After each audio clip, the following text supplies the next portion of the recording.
Ignition sequence start.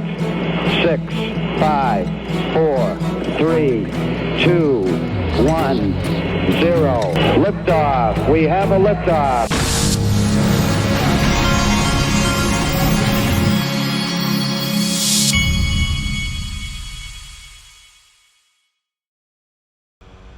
Hey everybody, this is the Digital Asset Investor, and I wanted to show you this American film market. This is where, starting tomorrow, it's going to be November 5th through the 10th, but tomorrow, I believe, is going to be the first ever screening of XRP Unleashed. They're in the American film market. It's apparently like a conference that they have for where people can show their independent films, I guess.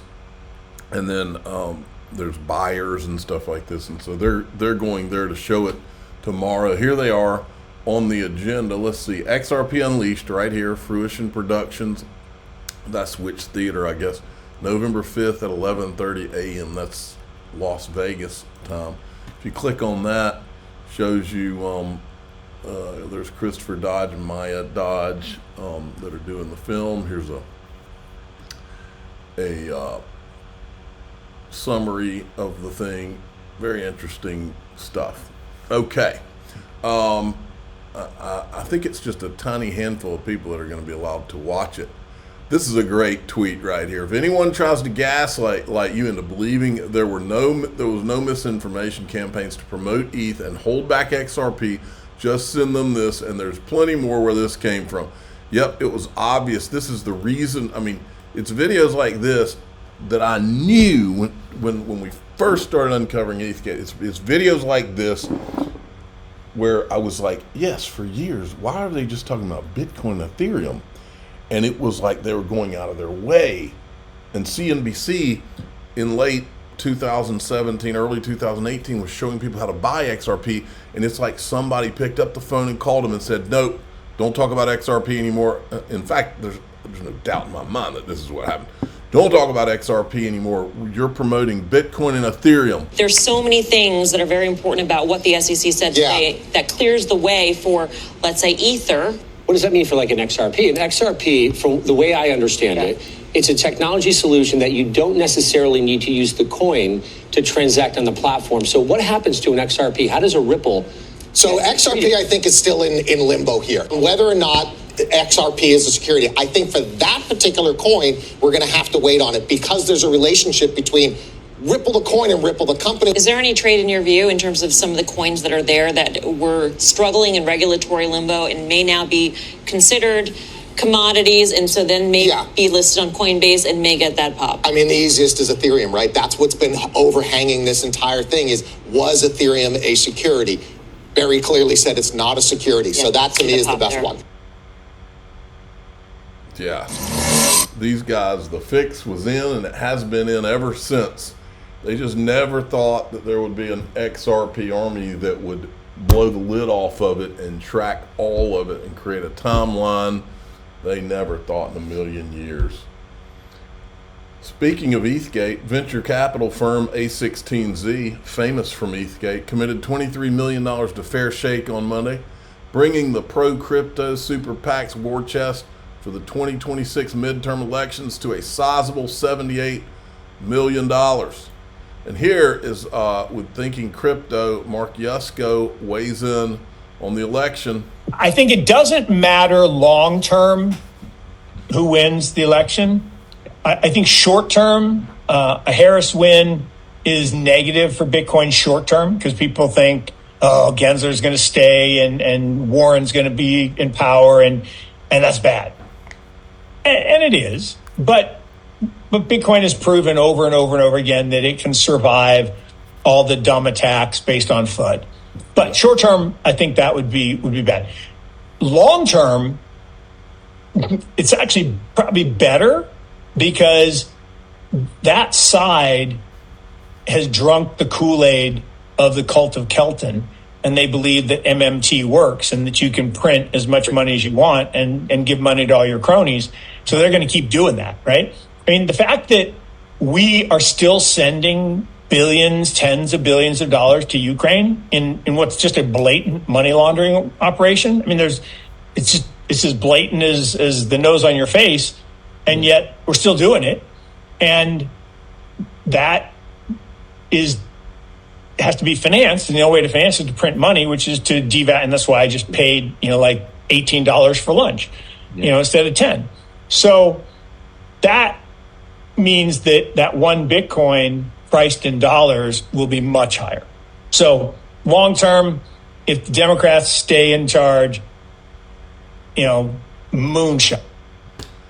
Okay, just a little reminder that none of these guys, all these guys that appear, that say they're pro-crypto, just a tiny handful of them helped John Deaton when they could have helped. There was billions of dollars that could have been sent to John Deaton to help defeat Senator Warren. They chose not to, and Mark Yusko is one of them. We'll make sure we name names as we go into the future. I want to show you this because Brad Garlinghouse retweeted it. Career politician Sherrod Brown is enemy number one of digital currencies. Actually, no, it's Elizabeth Warren. But then he says President Trump will be America's first crypto commander-in-chief. And Brad Garlinghouse must be a Trumper. We have to always make certain that American innovation happens here in America. And what's happening is because of people like Sherrod Brown and Elizabeth Warren, they're pushing the industry overseas. Europe is way ahead of us, something I never thought I'd say in the technology sector. So we have to make certain that the crypto companies understand what the regulation is, what the tax policy is, so that this technology flourishes right here in America. Sherrod Brown, unfortunately, is the least qualified person I can think of to regulate crypto. He doesn't even understand how email works, let alone understand how this technology works. So we need people who actually know what they're doing, Maria. We have to all... All righty. And then this crypto whales place major bets on Trump victory ahead of the U.S. election, holding over 50% of yes shares on prediction markets. So apparently crypto believes that Donald Trump is going to win this. And then here's our old buddy Anthony Pompliano, who thinks that money is stored energy. I think that's what he said. And he sells Bitcoin pizzas or pizza boxes, or used to. Microsoft is reportedly considering investing in Bitcoin. Anthony Pompliano joins me now. Why does Microsoft need Bitcoin? Well, if you think about corporations, they're just a collection of individuals, and individuals in this country who hold cash are going to lose. We live in a society where the dollar continues to lose purchasing power. In my lifetime, over the last 30 years, the dollar's lost 50% of its purchasing power. So $1 30 years ago can only buy you 50 cents of goods today. Well, corporations are no different. And so what a lot of people see is that they believe that they are being safe by putting their money in dollars. But if I told you that there was an asset that's guaranteed to lose value, would you go put all of your balance sheet in that asset? Probably not. And so that's where people are saying... You can't guarantee that Bitcoin gains value. You can't guarantee that. You can't guarantee that it's going to gain value, but what you can guarantee is the dollar is going to lose value, and all assets priced in dollars are going to continue to go up over a long period of time, whether that's real estate, stocks, Bitcoin, or other commodities. Bitcoin has doubled the return of gold in this calendar year. How did that happen? Well, if you look at gold and the S&P 500 over the last 5 years, the compound annual growth rate is about the same. Gold's up 13%, and the S&P is up 14%. Bitcoin has destroyed that. And so I like to say that Bitcoin is gold with wings. Bitcoin and gold both go up for the same reason. They're debasing the dollar, but Bitcoin is much more sensitive. It's an earlier asset that the world is trying to price in. What's very unique about Bitcoin is that it's a bottoms-up story. Most technology goes top-down. Militaries and governments, they adopt it first, then corporations, and then finally individuals. They get a smartphone or they get a computer on their desk. They're the last ones. Bitcoin was the opposite. The individuals got it first. Now we're seeing corporations and financial institutions like BlackRock and Fidelity start to adopt this. Eventually, it's going to be central banks, and it is going to be governments. Central banks today own 12% of the global gold supply. I believe that they will eventually start to buy Bitcoin. That'd be very bullish for the price of Bitcoin. Is Bitcoin a safe haven? Bitcoin is Wait 1 second. You don't talk about cryptos in general. You just focus on Bitcoin, right? I think that Bitcoin is... That's because he's ex-military intelligence, and he's been told what to focus on. Only the asset that has the most regulatory clarity. It is the asset that's been around the longest. It's the largest one, and it's the one that most people have the most confidence. He just lied right here.